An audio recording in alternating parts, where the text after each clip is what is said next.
Hey, Doug and Pat here with another episode of the Wealthy Gym Owners, and today we're going to talk about why you're still working so much. So, Doug, this could go a bunch of different directions. I'm excited to see where you start us out. Yeah, I think the starting point is the mindset that at some point you working more is not the answer. And I think as a diagnosed, self-diagnosed workaholic, that is hard to wrap our heads around for me, and I'm sure many of us listening. At least in this business, in the beginning, I'm certainly not denying that there's a lot of just grinding and putting in hours of training as many people as you can and kind of building that base. But at some point, whether it be because of personal life, like I know I work a lot less now with four kids than I did pre-kids, right? And so there's certainly kind of life boundaries that you have to put in place where you can't work as much or shouldn't be working as much. But also at some point, whether it be burnout or lack of systems, I think there's this idea that, well, nobody wants to be, I've never met a gym owner that's like, I love being on the training floor 12 hours a day, right? And so there's certainly gym owners where, hey, I still want to coach a little bit, and that's fine too. So I think it's starting with this idea of A, how much do you want to be working and what's kind of your ideal schedule? And B, there is a tipping point that at some point it's not just about the hours you're putting in and more just about the growth and results of the business. Yeah, I mean there's an evolution, right? Like I think we've often said if you're still operating like a startup 5 years in, you're doing it wrong. I mean, there's this maturity and I think of a business very much like, I mean, you referenced kids, your kids are younger than my kids, but when you have a newborn, they are 100% completely dependent on you. Toddler, still pretty close to that. They can do a few things on their own. We get kids as they go through elementary school, they're in their teen years. They become more and more independent over time.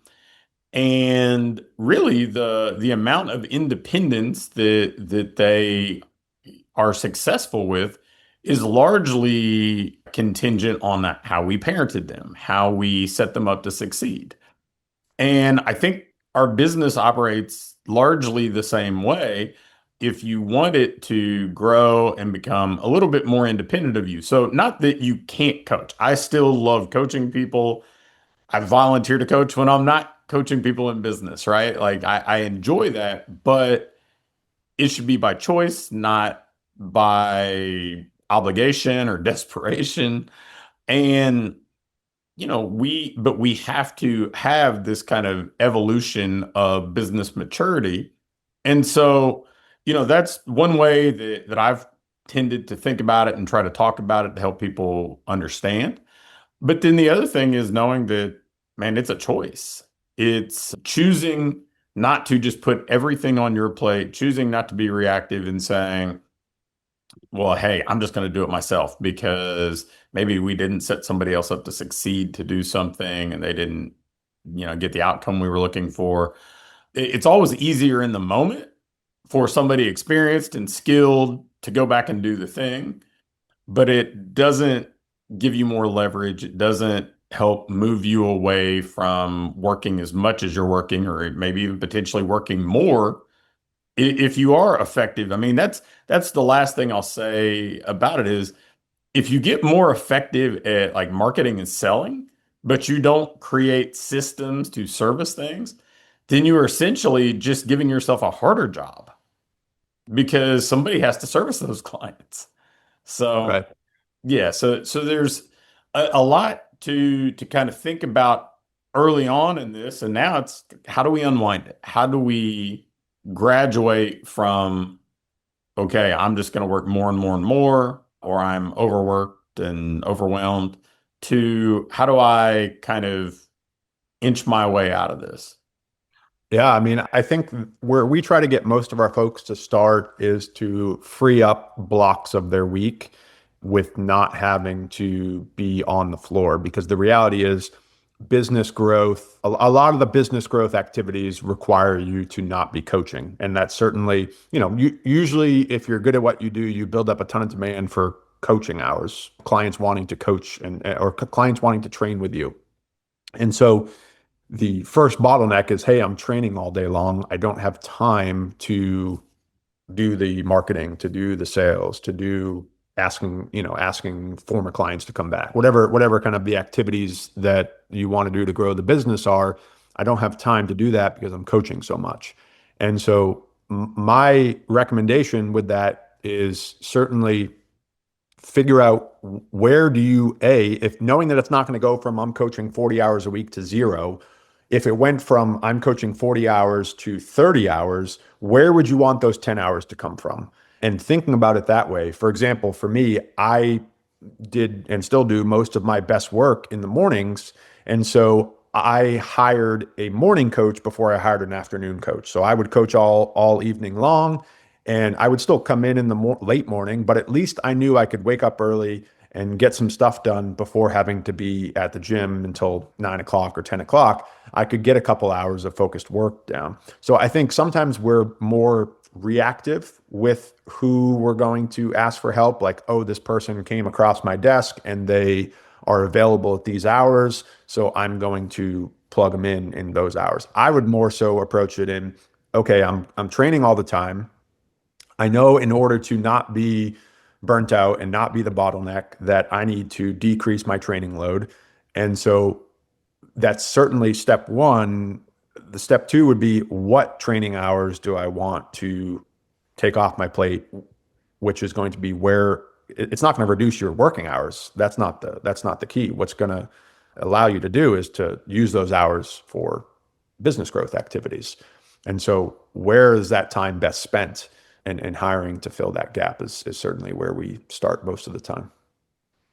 Yeah, I think the nice thing that I've seen with owners is that that first step is always the hardest, right? And I mean, I remember having an owner who was continually kind of frustrated that he couldn't attend his kids' sporting events and stuff like that. And we took this exact approach, and he said, "Okay, I'm going to take Thursdays off so I can go to my son's football practice."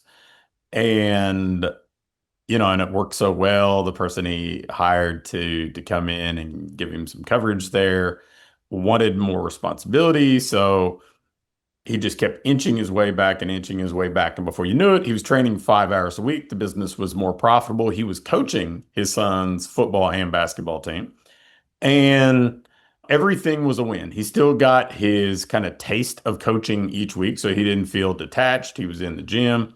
The business was fulfilling to him because it financially was working, but he wasn't missing out on a stage of life that he probably, just doesn't get back with those kids. So, I mean, but it all started with that first thing because, I mean, he was a strong-willed guy. He was awesome, but he was like continually thinking, "Hey, this is going to implode if I'm not the one doing it." And then once we got past that, that first domino set everything else in motion. For sure. And there's certainly I think a lagging impact there, right? Like, we're not just going to hire somebody and then disappear at that time. So you're going to want to onboard them and train them appropriately. So I think it's almost trying to take, I'm not going to say one step back, but to some degree, a little bit more of a time constraint to then take two steps forward, right? So you're going to have to, let's say you want to give up that Thursday afternoon, or you want to give up 10 hours a week of training. In that first stretch of time, in those first, say, 4 to 6 weeks, you're going to be there with them, training them. And I think the key is having systems in place, and they don't have to be complicated, but basic things like, here's the way a session is delivered, and not just letting them deliver the session however they want, right? So you're kind of teaching it as, this is the standard and how we deliver. So you can teach them the standard, and then as you slowly, over those 4 to 6 weeks, back off, you're more comfortable because you know that they're delivering the standard. And there's still, of course, inevitably going to be moments where you're going to have to circle back and tighten up that standard. Then that's part of it. We used the kid analogy earlier, I think that's the greatest example because, my son is 8 years old, soon to be 9, and we have trusted him with making his own breakfast every morning. And he's on a scrambled egg kick right now, which involves a stove. And, in the beginning, it's like, well, I'm going to be right over your shoulder to make sure that you light the stove the right way. And I'm going to make sure that, you turn it off and all that other stuff. And the first time he put pepper on his eggs, I swear he put half the pepper container of on his eggs, and I saw more pepper than I did eggs. But that's I think part of learning, and you put it in a safe environment. And now, like I'm still in the house when he cooks breakfast, but he's very capable of making his own breakfast, and I would trust him making my breakfast, right? So I think there's that evolution of learning that goes on with a team member where you teach them how you want it done, you let them do it, and inevitably now you fast forward 2 months, 3 months, and now you don't have to be there in the evening to coach. And, you have some of that time back where you're not the only bottleneck. Yeah, don't fall into the trap of thinking they need to be you. They're not. And that doesn't mean they can't be as effective as we are. Everybody has their own kind of unique fingerprint with some of this stuff. So it may look or feel a little bit different, but really what we're measuring is it meeting the standard? Is it as effective as we need it to be? And if so, then it's okay if it's slightly different. I mean, as long as it stays within those guardrails, we're in good shape. Yeah.